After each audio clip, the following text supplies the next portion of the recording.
ધારી તાલુકાના ગોપાલ ગામમાં મોડી રાત્રે જૂનવાણી મકાન ધરાશાયી થયું। જૂનું મકાન ધરાશાયી થતાં વૃદ્ધ મકાન માલિક કાટમાળમાં ફસાયા। સ્થાનિક ગ્રામજનો દ્વારા વૃદ્ધ ધીરુભાઈ જેઠવાને કાટમાળમાંથી બહાર કાઢાયા।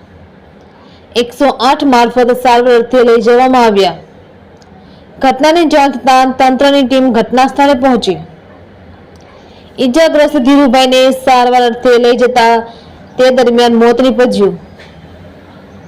રિપોર્ટર સંજય વાળા, ધારી। આજે ધારી તાલુકાના ગોપાલ ગ્રામની અંદર એક જૂનવાણી મકાન અચાનક જ ધરાશયી થતા મકાનમાં એક વૃદ્ધ જે એકલા જીવન ગાળતા હતા ધીરુભાઈ જેઠવા એ મકાન ધરાશયી થતાં અંદર દટાઈ ગયેલ અને ચારે બાજુ અફડાતફડી મચી જતા સરપંચ શ્રી હરેશભાઈ વાળાને જાણ થતાં તાત્કાલિક દોડી આવી ગામ લોકોની મદદથી પીડિત ધીરુભાઈ જેઠવાને કાટમાળ આઘો ખસેડીને કાઢવામાં આવ્યા।